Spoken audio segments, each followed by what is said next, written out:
We rocking. We're live. It is Tuesday.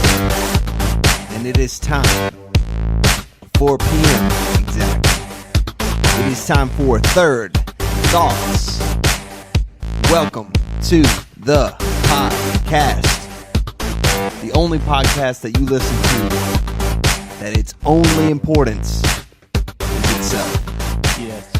And I am Clay, your host. And I'm here with none other than the Chief himself in the flesh. What up, Chief? I'm good, Clay. How about you today, man? I'm good. It's a good day. It is a good day. I mean, I think it could be worse for sure. Could be better, but I mean, we can It always. just feels equinoxical. You know, it is that. It is exactly. I don't know if that's a word, but that's what it is today. Because today is the spring equinox. The vernal. The vernal equinox. Is that what it's called? I'm not sure, Is but that I the think so. technical term? Maybe you should look that up. I don't want to be wrong on this podcast. You're right. This is our journalistic integrity is very important. Absolutely. Yeah. So it is the spring. So first day of spring equinox. Something wrong with your water, Chief? I took the top off the water and it kind of went psst. But it's not a carbonated water. No. It's Does just that a mean there's regular bacteria growing in there. I don't know. What's it taste like? Fine. Water. Okay, well, then I guess you're good. Maybe not. See, I actually am drinking a carbonated water. Did you just spit that back in your bottle? That tasted like chlorine. It is purified. That's what it says. Anyway, so this is spring equinox. Yeah. So, I'm going to do that thing that Do you... any of our listeners know what that means? Do you know what that means? Do I know what it means? Yes. Yeah, it's because the Earth, something about the Earth and its axis, tilted, sunlight, seasons. I'm just hitting keywords. Like if I just bump this into Google, I think a lot of people believe that means that we have the same amount of daylight as we do darkness.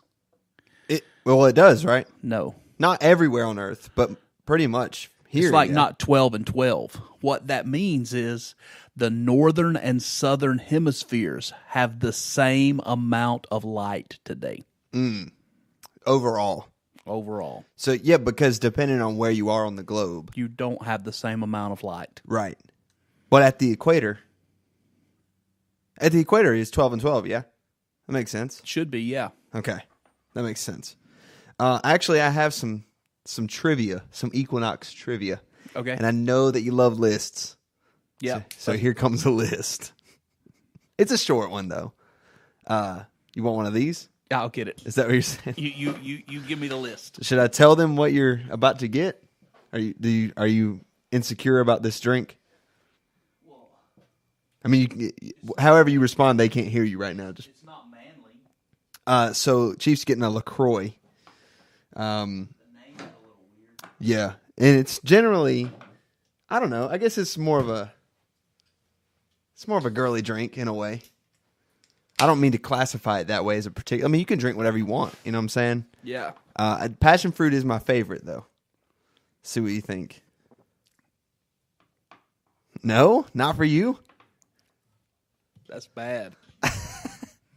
Better or worse than that purified water that was weird? Equal, but I'm going to drink it because I know this is clean at least. Equal, as in Equally equinox. Equinoxical bad. Back to it. Okay. Why do we have an equinox, Chief? You touched on this. So I'm going to tell you exactly. The equinox, the seasons, and the changing length of daylight hours throughout the year are all due to one fact. The Earth spins on a tilted axis. See? Yes. I was right. Sort of. The tilt possibly caused... We're not even going to get it. It doesn't matter why it's tilted. We're not getting into that. Half the year, the North Pole is pointed toward the sun, and the other half of the year, the South Pole gets more light. Right? Right. That's what gives us seasons. But this is the day of the year when it's straight up and down, and they're both getting equal amounts of light. So I was correct. You were. Equinox literally means equal night. Oh, equal night, not equal day. Equal night.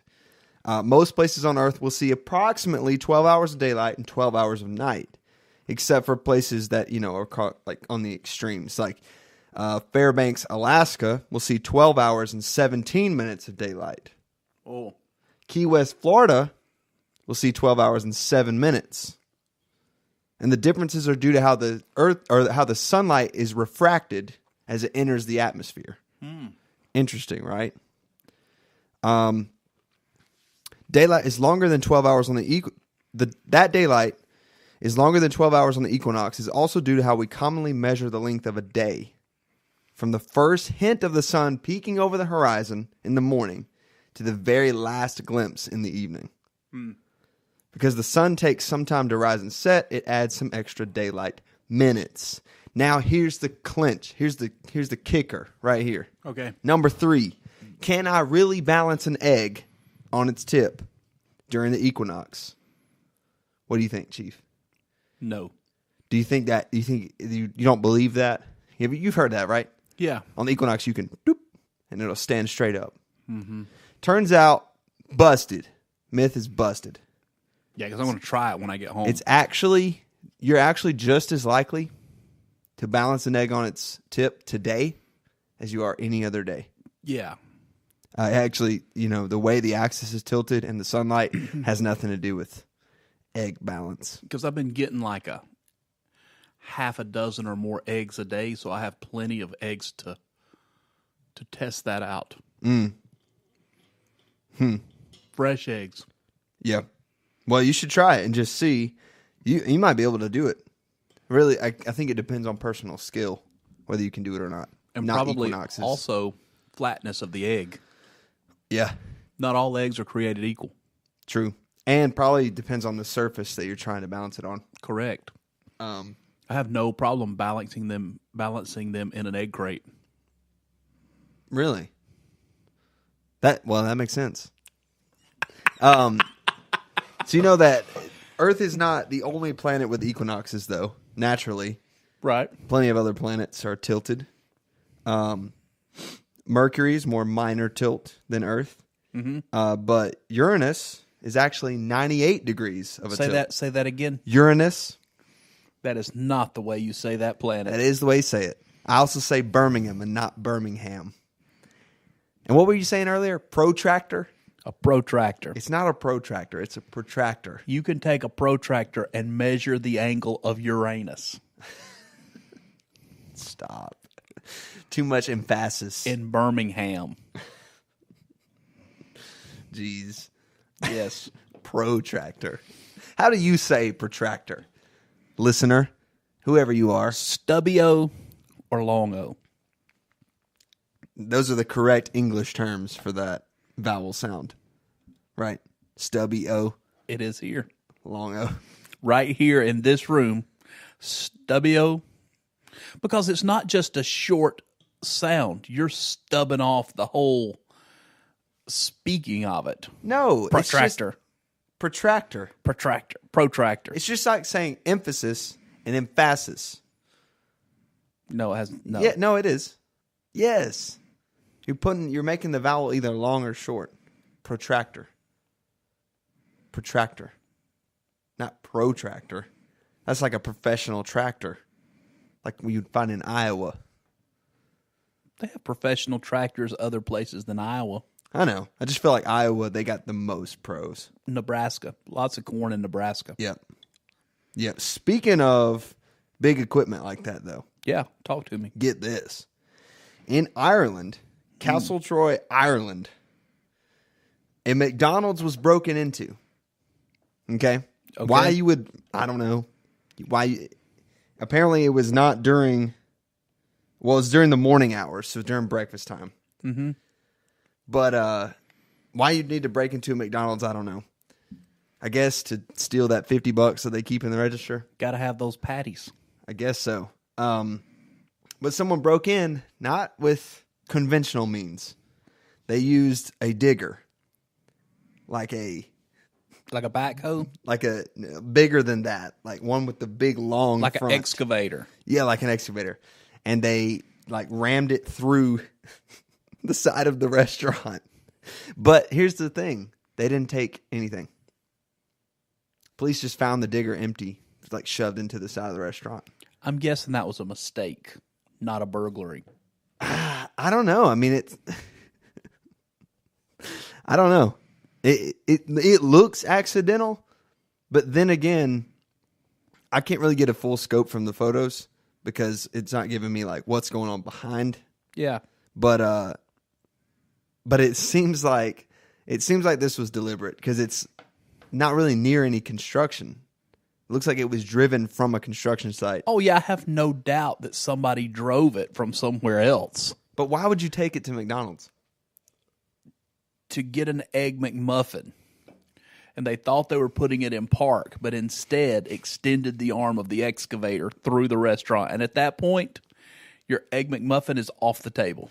I mean, but why not just take like a car or a truck? Somebody was being funny. I'm going to take the digger over to McDonald's. I'm going to take the excavator over to McDonald's. I guess so. Or maybe it was a holdover. Where did you say it was? Ireland. Maybe it was just, lasting effects of St. Patty's Day. If you're still feeling it on a Tuesday after. I'm just saying. You rode that one all the way in the Equinox. Yes. And that's rough going.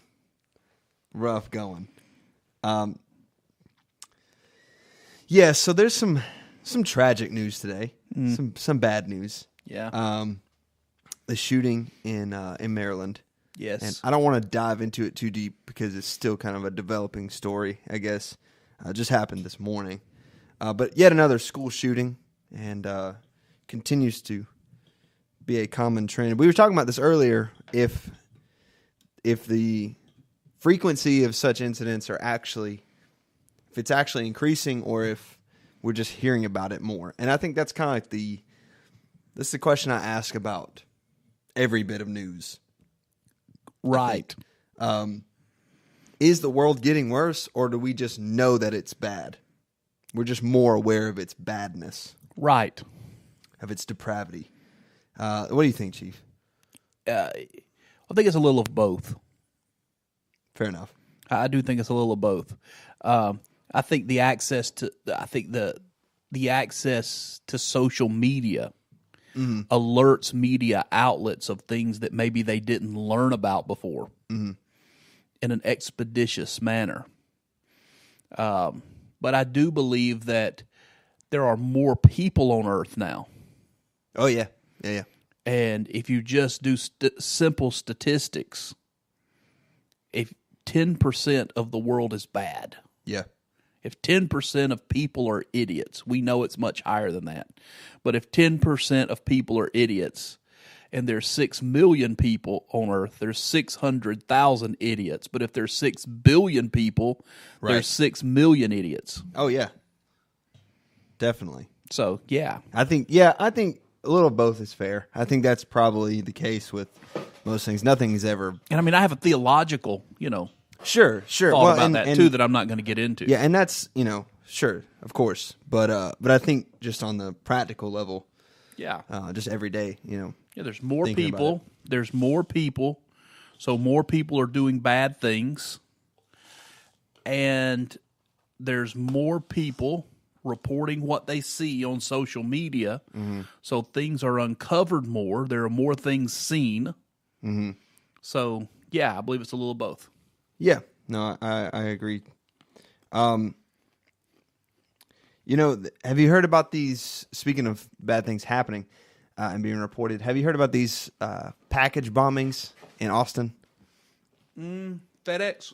Yeah. Yeah, I heard something about that.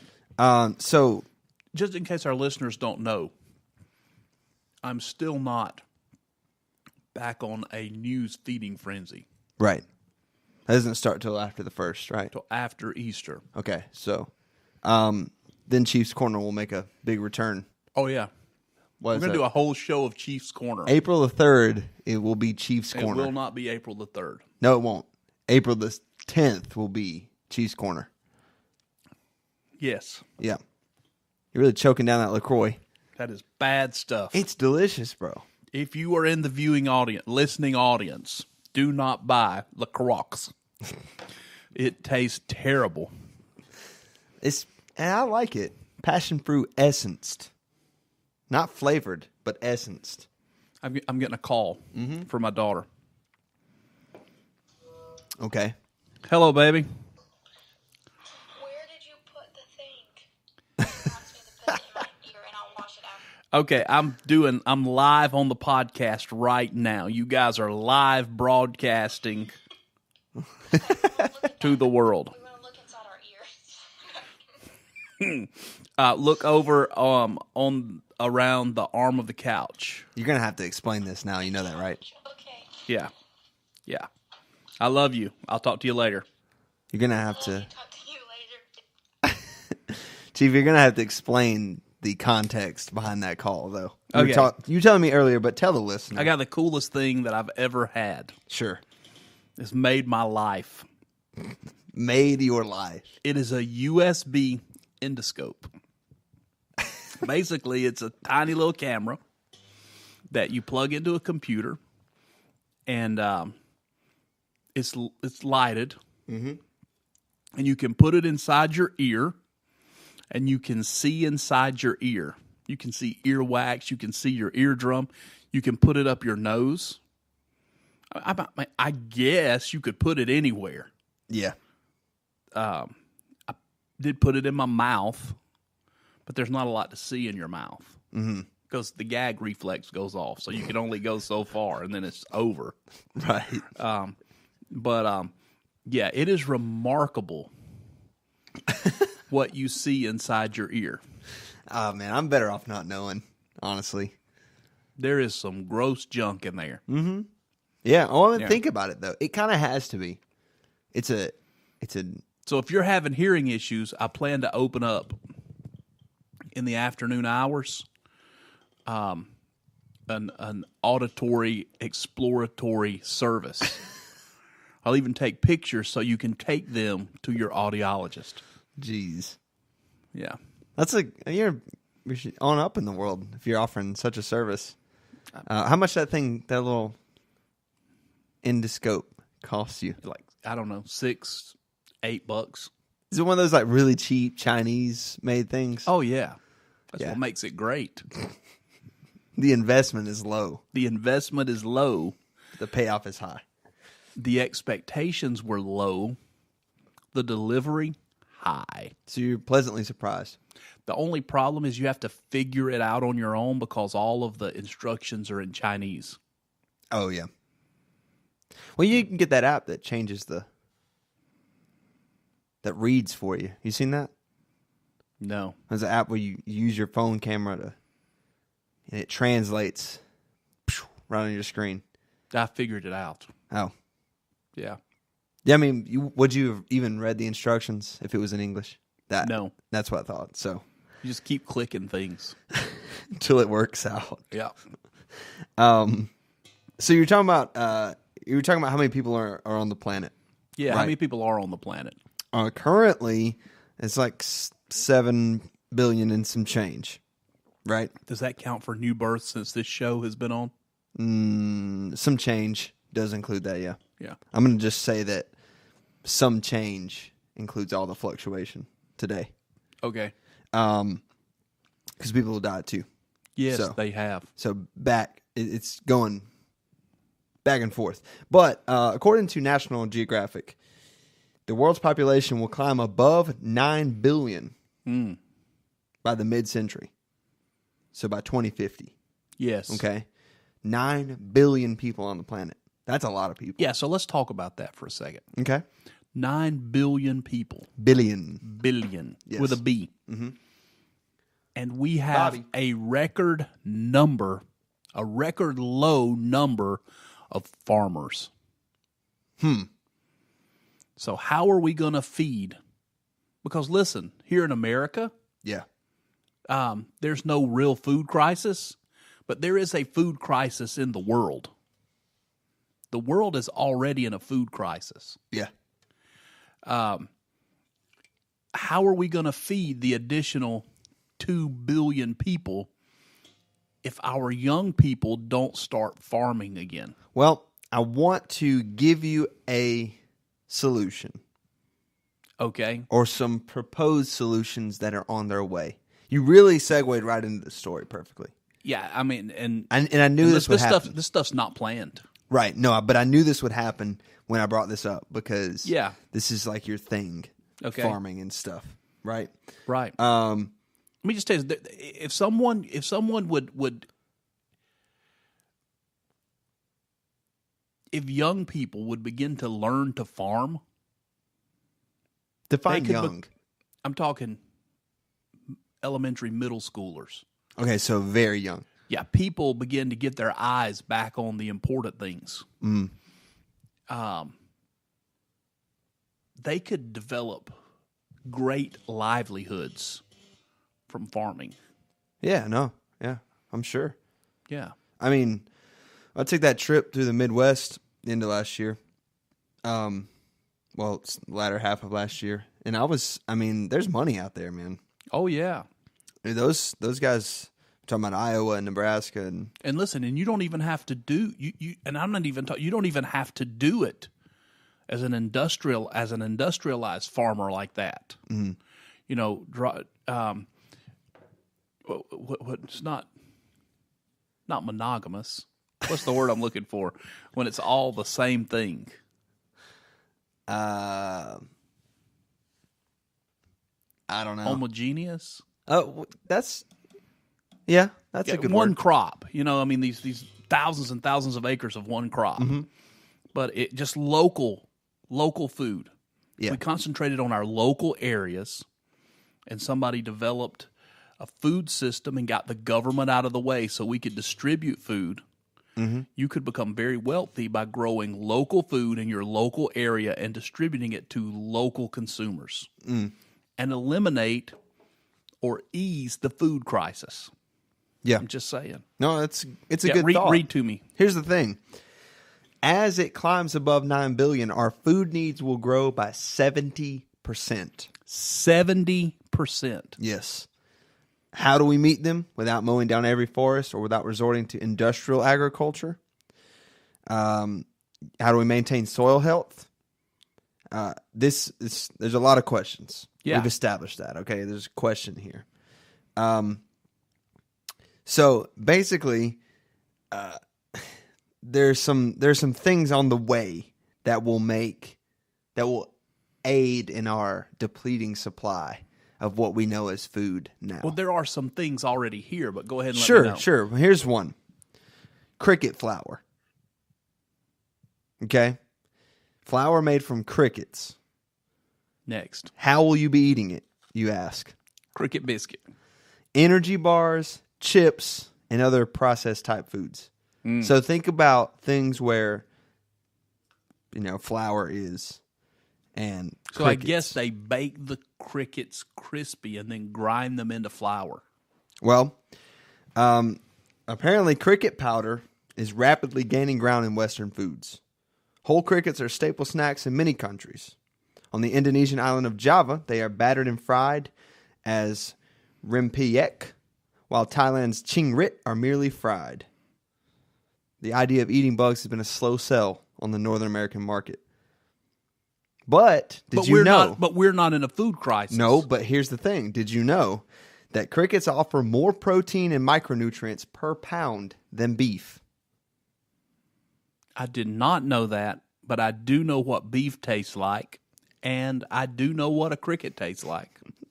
And it is very different, fair enough. But crickets can also be farmed vertically.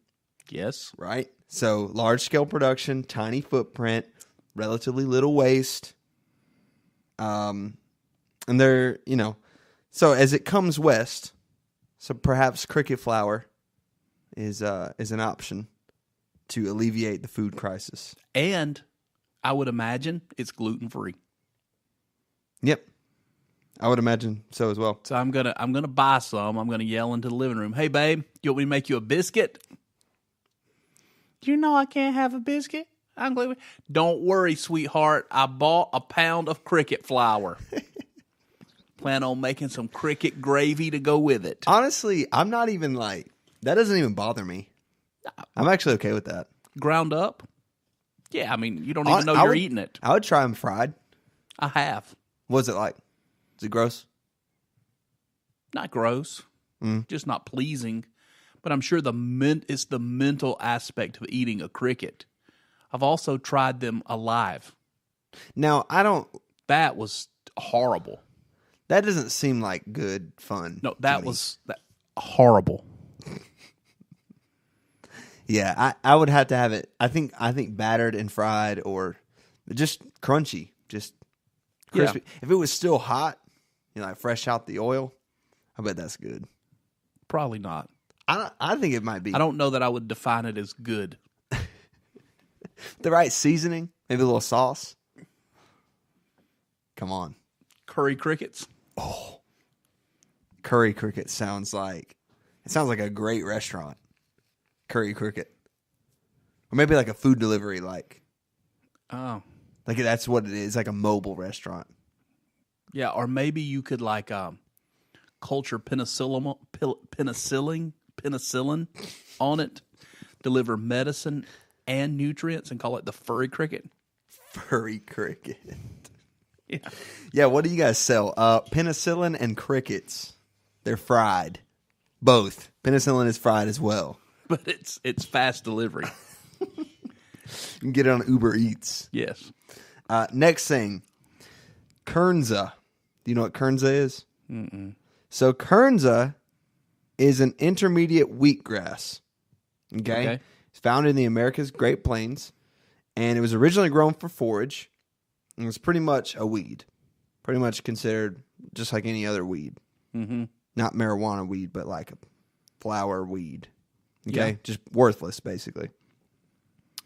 Then, apparently, in the 2000s, agricultural research group in Kansas was selectively breeding intermediate wheatgrass to create a variety with better yield, seed size, and then they're calling it, and it's resistant to disease, and they're calling it Kernza. So this wheatgrass has gone from weed status to potentially food grain status. Here's something that a lot of people don't realize. Barley. Mm-hmm. Barley sprouts. Here's the thing. They go from seed form to sprout form 6 days. A barley sprout has more nutrition than barley seed or mature barley. Okay? Okay. You take 1 pound of seeds. Yep. You grow that into 5.5 pounds of sprouts. Okay. So 1 pound produces 5.5 pounds in 6 days. Oh, wow. In 6 days. Now, it's mostly used for forage, but it is consumable and digestible by human beings. Mm-hmm. And I think that part of the answer, well, you just go ahead and finish telling me yours, and then maybe I'll go off on my tangent. Okay. So Kernza boasts a 10-foot root system, and it produces grain for up to 5 years. Standard wheat, by comparison, we're all familiar with wheat, produces grain for just 1 year, and its roots are less than half the length. Okay, so less than 5 feet. Deep-rooted perennial foods like Kernza offer a double benefit. Like all plants, perennials deposit carbon into the soil, helping to battle climate change. But unlike annuals, they stay put, keeping more carbon in the soil while boosting soil health and physically fixing soil and nutrients in place. The result, richer soil, less erosion, and less fertilizer washing into the water supply. Yes, but does it rob the soil of nitrogen? I don't have that information.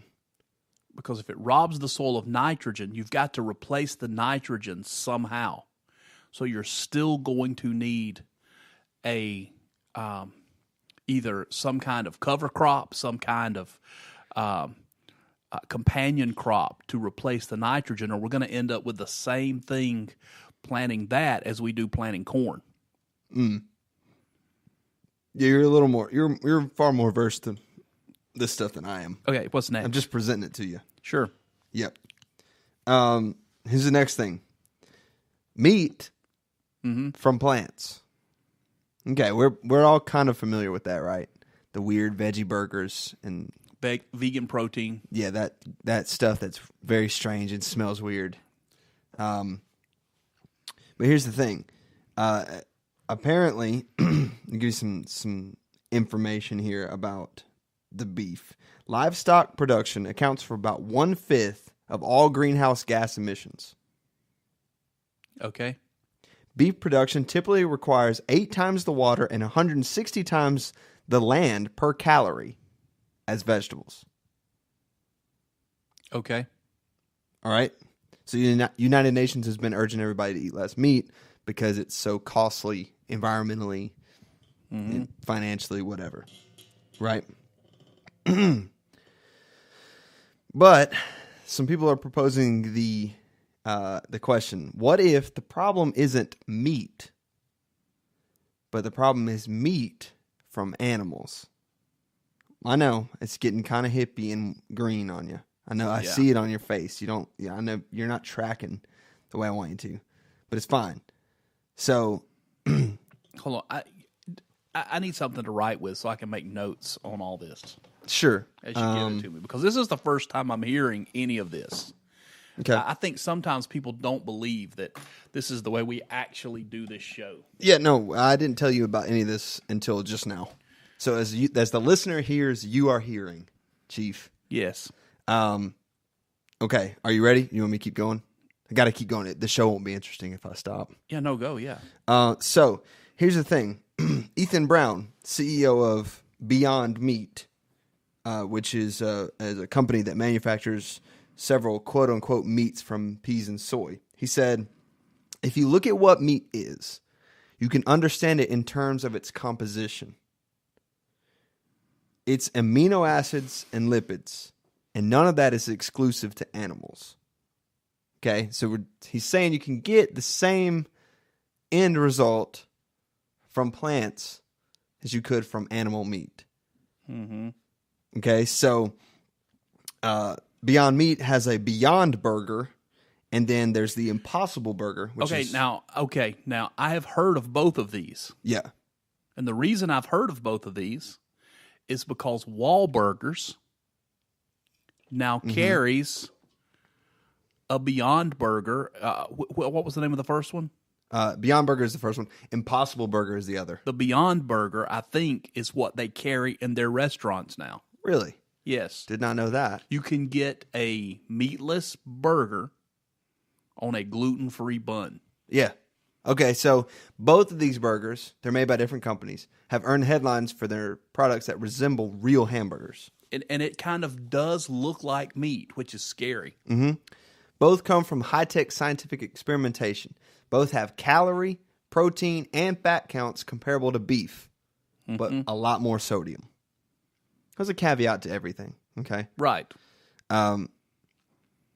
Both boast to customers that they approximate the flavor and, most importantly, the juicy mouthfeel of beef.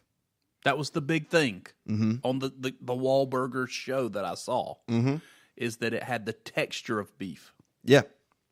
Beyond Burger, which derives its beefy coloring from beets, so that's what makes it look like it's bleeding, right? And its protein from peas is already available nationwide in about 25,000 stores and 5,000 restaurants, including mainstream TGI Fridays, which we don't have near here anymore. No. Or we would go try this and let the audience know. I definitely would. We'll have to look it up, see, because it might be worth trying. Let's see if we can order a Beyond Burger. Probably can. Impossible Burger currently operates at a smaller scale, selling its patties, which quote-unquote bleed juice, thanks to lab-manufactured protein called heme in select restaurants. Yeah, so basically they're growing quote-unquote meat. It's still a veggie burger. Yeah, no, it is. It's totally totally plant-based, but it's a lot closer than those black bean burgers that you can get in the frozen section at Kroger. Those things are terrible. And they smell really bad when you heat them up. And oh my gosh. What you got?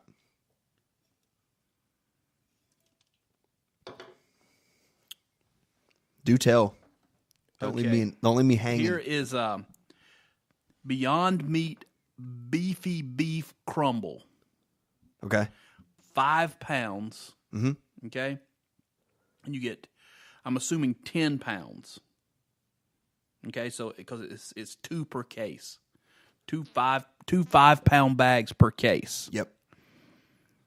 for the discounted price of $106.83. Whoa! So that's $10.68 per pound. Wow. For burger, substitute burger. They got to bring that down, big dog. Otherwise, I'm eating beef. Yeah, I mean, I'm eating beef anyway. Okay, what else have you got? I would try I'm going to that, come though. back. I'm going to come back. You're gonna come back to and that. talk about all these things. Okay. All right. So algae is next on our list. How are you going to eat it, Chief? In oil and butter. Okay. Algae oil. Yep. Okay. Algae oil has already emerged under the name Thrive in 2015. They engineered it to exaggerate its oil production, fed with Brazilian sugar and 6-story fermentation vats, and pressed it. Thus, algae oil, a light, neutrally flavored cooking oil with monosaturated fats and high smoke point, was born. So, Thrive, this algae oil, requires less land and water than most oils. Mm-hmm. And it provides more monosaturated fat, which is the good fat, Mm-hmm. right? And less saturated fat than other oils.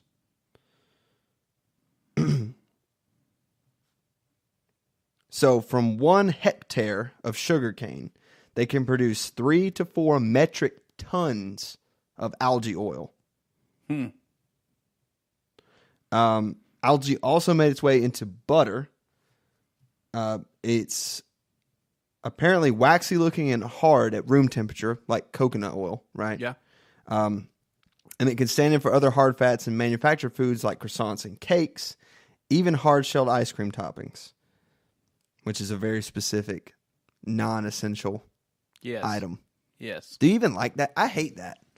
I don't. Yeah. You know what they're talking about? Yeah. Like the syrup, you put all the ice cream in it, Yeah, that's- like shells up. Yeah. Who eats that stuff? I don't like toppings on ice cream.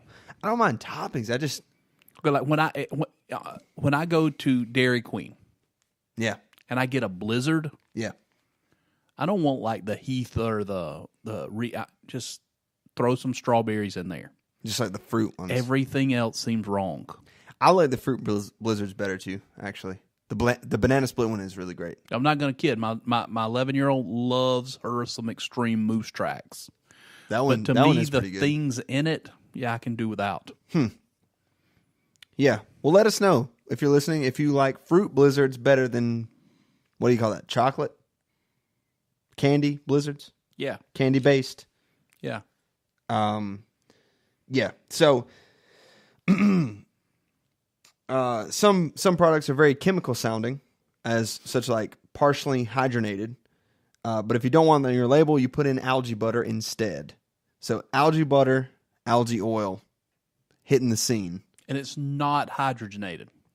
Mm-mm. My problem with this is years ago, no one had a problem with hydrogenated oils. Really? But now we've had case studies, and we see now that these things have some negative health impact. Mm-hmm. These things, that's not been around long enough for us to know how healthy it actually is. Kind of like vaping. Exactly like vaping. Oh, it's so much safer, so much safer, so much safer. How do we know? Yeah. Nobody's lived long enough to die from it. Right. And what they die from. Right. What if it's, more painful, excruciating? That would be terrible. Yeah. It's really taking the world by storm. I mean, what if vaping, the long-term effects of vaping are death by rectal bleeding? I'm just saying. We don't know. We don't. I'd rather not know. Thought of the worst thing I could think of. Yeah, that's pretty bad. So apparently, here's another one. They're also growing chicken in a lab. Well, You know about this? Yeah. All right. Lab-grown meat. Apparently, that's bad to call it that, or cultured meat. So they're calling it clean meat, which kind of gives it like a medical, like sterile type of feel. Yeah. Which I don't like that either. Because then I feel like what's in it then? Yeah, I mean, everything we're talking about is GMO. Yeah. Meat grown from animal cells and brought to edible size in what they're calling meat breweries. Breweries. Yes. I'm having trouble speaking today. Yeah, so chicken apparently is the one that's working the best. Well, you know, It's working out. wasn't it Kentucky Fried Chicken that got bonked not long ago because they found out that they were growing 4-legged chickens through some kind of gene mutation? Yeah, well, that's true. But they were growing the animal. This is just the meat. Right, yeah. Because So- they're also now growing leather in a lab. Really? Yeah, so you'll be able to get your leather jacket, but it will not have come from an animal. It will have come from a lab. Interesting. Yeah. So, I mean, you know, you can have your humane PETA certified leather pants to go party in your vegan nightclub. Right. Which is what I'm looking forward to. Absolutely. Today, there are 15 companies working to bring lab brewed poultry. Brewed meat is just a horrible way to say that. Poultry, beef, and Yeah, even... that's not going to kill anybody. Yeah, so they're trying to bring it into the mainstream market. It requires a fraction of the environmental resources consumed by industrial animal production. Yeah, I don't know about that. In 2016, Memphis Meats announced a prototype for lab-produced beef meatballs and added chicken a year later. In January of this year, Israel's Super Meat... What's the deal? What's your problem? Just banging my head against the wall, man. Israel's Super Meat, which expects to introduce a chicken product in the next couple years, announced an investor partnership with PHW, one of the largest poultry companies in Germany. There are roughly about 50 billion chickens killed every year for food. The co-founder of Super Meat said, with this new process, she says, instead of having the animals being the manufacturer of the meat, you would just have the meat-making factories, just like you have factories to make cornflakes or ketchup. Apparently, though, this is going to take some work, because just like you were talking about how expensive the veggie meat is, Yes. this lab meat is coming in. Memphis Meat's chicken Come on now. coming in at $9,000 a pound. Hey, let's have them cater our next church function. And I complain when regular chicken is $3.99 a pound at Kroger. I hate that mess. I'm always looking for the cheap. I'm growing my own chickens. The real way. The real way. The nature way. Not putting them in a test tube. Yeah. So I think apparently they're looking at like a 30-year timeline for the lab meats, because it's just too expensive to produce. Which should right now. come in just about the time we hit the 9 billion mark. Yeah, interesting, isn't it? Yeah. Seems like it was planned. Yeah, because by then people are going to be starving and they'll eat the junk. Yeah. They'll scrounge together their life savings for a pound of chicken. Yeah. That's a terrible way to think, isn't it? But it's true. Future's dark. Yeah. Yeah. I mean, people are already seeing what's happening and beginning to capitalize on it instead of teaching their kids to farm. But here's the thing, Chief. Instead of spending all our money on that chicken, we can just get that algae magic chocolate shell, and we just live on that, right? Sure. I'm not as opposed actually to the algae oil. I think that's great. I'll eat that. Algae is already something that grows. Mm-hmm. It is a plant or animal. It's or a some plant. hybrid in between. It's a plant. A plant. So I mean, it's already growing. It's natural. Yeah. Squeeze the oil out of it. Squeeze it. So yeah, I mean, I'm not opposed to that. But here's the thing. We're always trying to find some way for technology to replace the way things are. Mm-hmm. So can I soapbox for just a minute? I will allow it. Okay. Sustained. Here's the thing. Yeah, is there a food shortage coming in the future? Absolutely. Mm-hmm. We're already there. There Yeah. are already countries that are starving to death. Yeah. And it's not just that they don't have food there, but if we distributed food evenly, we would find out that the world is in a food crisis. Yeah. Okay? Just simple fact of the matter. What we need to understand is there are some simple solutions now to some of these problems. Okay. Number one, soaked and fermented grains.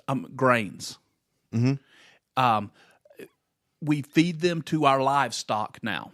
Basically, you take grain, you soak them for 3 days. You don't sprout them. You just soak them and start the fermentation process. Mm-hmm. So basically, what I do right now, and I use corn because I'm cheap. So right. I use corn. I take the corn, I soak the corn for 3 days. The fermentation process starts. It only takes half the amount of corn to feed my chickens as it did before I soaked the corn and I just threw the grain in. Mm-hmm. Here's the thing. You can then, after the grain is soaked and expanded and the fermentation process starts, which actually releases more nutrients in the grain. Interesting. Okay? Fermentation. Yeah. Releases more nutrients in the grain. You can then cook it and prepare it just like you would other corn and consume it, and you get more for the bang. More bang for the buck. More bang for the buck, yeah, or more bang for the amount. So a pound of corn, roughly 2 pounds. Just a little would come in a little under 2 pounds. Okay, I started talking about the sprouted barley. Yeah, but microgreens can be the solution to some of the world's shortages. It takes somewhere, depending on the variety of carrot and the days to and your environmental situation, it takes carrots somewhere between 56 to 75 days to grow to maturity. Okay? Okay. You can grow a carrot microgreen that tastes like a carrot with very similar nutrients to a carrot, and you can grow them from seed to sprout just past the cotyledon stage, so they put on their first true set of leaves, harvest those, and you can do that in 11 to 13 days. Oh, wow. Put them on a salad. Tastes like you got carrots on the salad. They're just microgreens. Okay, still got nutritional value there, and everything else. Yeah. And you can do this on a shelf in your home. You can grow them in a shelf in your home. Okay. So what you're saying is this is far more accessible than people realize. Oh, absolutely. So all of these microgreens, basically there's a microgreen solution for everything except tubers. So tubers, potatoes. Oh, okay. Sweet potatoes. Yeah. See, these are so many terms. Yeah. So, okay. So microgreens exist. Yes. All right. This whole thing about growing meat. Mm-hmm. Okay. Yeah. It takes a lot of land to grow cattle. Yeah, sure. But we need to start looking at mini livestock. Like mini as in small. Mini. Not many, but mini. Mini. Okay. That's what I said. I know. I just was clarifying. Yeah, mini. If you're listening to, you never right, know. Yeah. So mini, small. Rabbits, quail, pheasants, they take up minimal space, still produce. Listen, in your neighborhood, in your apartment complex, you could put 2 cages on the back porch of your apartment complex. Okay. With a male rabbit and a female rabbit. Okay. Okay. You breed them. They have babies 28 to 30 days. Uh-huh. Okay. In 12 weeks, they're going to weigh enough for you to be able to harvest 2.5 pounds of meat, and they're going to have between 10 and 12 in a litter. So 25. Is it good though? It's delicious. I don't know. Now listen, I know a lot of people say it tastes like chicken. Rabbit is white meat, just like chicken. Mm-hmm. You can substitute rabbit for any dish that you put chicken in, and you're not going to be able to tell the difference. Really? And it's good, really, it's good lean meat. You're talking about growing 25 pounds of meat on your back deck in 12 weeks. So what is that, 3 months? 4 months, 25 pounds of meat. Or 6 pounds a month. I know that doesn't seem like a lot. Put some quail out there with it. Get you a couple of chickens. You don't have to have a rooster. See, this is what you don't have to have a rooster to get eggs. Yeah. So you get you a couple of chickens. They're laying eggs. Then you've got your eggs. Okay. Start you some microgreens growing, and you can do this in an apartment. Right. In an apartment, you can grow microgreens vertically under just a fluorescent light bulb. A fluorescent light bulb in a dark closet produces enough light to grow microgreens. The problem is we're not being creative in the way we think about this food shortage, because we think you got to have a tractor and you got to have, 1,000 acres of land and plant rows and rows and rows. You don't even have to do that. You can go in your backyard. If you live in a neighborhood, you can go in your backyard. Yeah. 30-inch wide raised beds. You don't even have to put lumber around them, just a raised bed, and use high rotation, high intensity farming. So you go out there and you plant a crop that grows in 30 days, spinach. Okay? Okay. The way commercial farming does it, we plant in long rows, right? Right. And then you go and you harvest all of those long rows, and then you wait till next planting season. Well, what happens is in a 30-inch bed, you plant everything close together. And as it grows, it shields all the weeds. So you don't have to weed. You don't have the weed issues that you have in conventional farming. You don't need the equipment. You can literally straddle the row and walk down the row and harvest. And at the end of that 30 days, you plant another crop. As things begin to get cool, you take simple plastic that you buy from the hardware store. You take some coat hangers, you bend them over, you straddle it, you lay the plastic out, and now you've created a mini greenhouse or a low tunnel, and you've created a growing environment to extend the season. Here in Georgia, you can grow almost year-round. You could be harvesting things like cauliflower, broccoli, spinach, salad, all of those things all the way up till Christmas. And then you can start early the next year putting it in low tunnels, and you can start your growing season earlier. And with proper methods of pruning tomatoes, the reason that we don't grow tomatoes like this now, that we've just started growing tomatoes like this now, because it is labor intensive, but we're talking about a food shortage. Yeah. So you grow vining indeterminate tomatoes. An indeterminate tomato is one that it doesn't put all of its fruit on at one time. There are determinate tomatoes and indeterminate. In other words, you're going to get a harvest at one time. You're going to send it off. Indeterminate, you start stringing them up, and the tomatoes will grow their fruit from the bottom to the top. As you harvest the fruit on the bottom, traditionally what's happened is we have grown or we have harvested the first fruit. There's never been any pruning or trimming, so the vine dies.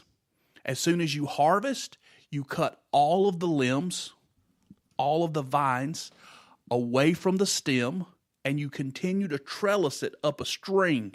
Okay. 8, 10, 12 feet high. You're harvesting your last tomatoes off of a ladder. Yeah. And it's one small vine that goes up, and then every time you cut off the vines, new fruit replaces it up above, and the vine continues to grow. We don't do that because, hey, let's get on a tractor. Let's plant everything that grows belly button tall because it's easy and economical to manage. We're coming to a time where it's not about economics, it's about survival. Yeah. So we got to start doing things the right way, the way God intended them to be done. God didn't intend everything to be harvested off of a tractor. Sure. Or he would have given Adam and Eve a tractor in the Garden of Eden. Sure. So we get back to doing things this way, and we eliminate the food crisis because we then share the information and tell other people how to do what we do. Potatoes. You like potatoes? Sure. Get you a 2x2 wooden box. You're going to wait. Hold on. Huh? You're going to give away all your secrets here. These are not secrets. I'm trying to feed the world. I know, but I think this is kind of like, do you remember how Remember how Andy Griffith ended? No. Okay, you remember there was that. Well, it doesn't matter. Okay, so there was that one episode of Andy Griffith that led into an entirely different show. Do you know what I'm talking about? No. What was it? It was the male show or something. No, what's the one with Gomer where he goes to the Marines? Gomer Pyle goes to the Marines? No, that's not what it's called. Anyway, the pilot episode was an episode of Andy Griffith. Okay. I kind of feel like this episode of Third Thoughts is like your pilot episode for, what were you calling it? Another podcast, The Suburban Survivalist. Yeah. Yeah, maybe so. Because the information you're given is really good. Yeah. And it's in depth and But it's too much for our audience. well, I mean, it just takes a lot of time to disseminate that information and explain it all the way out. And what you really mean is I have shanghaied your podcast once again today. Well, I just think this is a good time. You've been looking for a moment to start that. Like you've been preparing for this. You've been learning all this stuff. I think you should be thinking about it. And I do think about it. I think there's a portion of our audience. And I also think I'm so busy that I don't know when I could ever do it because I'm trying to grow food for my family. Well, you'll figure it out. But we got Spreaker on hand. So let us know if you would like to get more principles like this, but not just principles, but deeper know-how, a breakdown of exactly how to do these things. Even maybe with a YouTube channel that shows you how to do these things, let us know if it's something you're interested in. Yeah. Let's tell the chief this is what we're looking for. If you're interested in this, you want to start this, you want to maybe, and not, you don't have to go full blast with it. I mean, you've gone full blast, Chief. Like you're like way in it. You're like deep.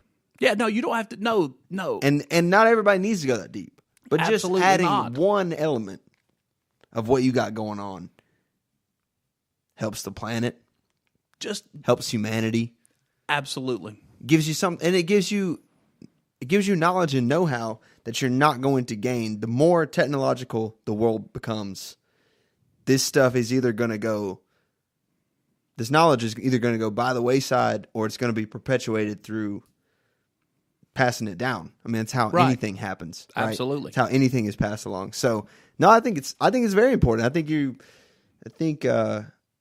would be good for you to start that show soon. I think there's some interest for that though. You're going to pull a different audience than Third Thoughts. Oh yeah, definitely. I mean, for sure. Definitely. But I think there are some that will follow you there too. But that's good. It's good information. I knew that was going to get you though. I knew that yeah. story. I knew Yeah. that story was going to I'm going to look into this algae oil. I may buy algae oil. yeah. No, I think I'm down with that. And I'm down with the veggie meat. I'm just not paying that much for it. But the problem is algae oil doesn't solve the food crisis.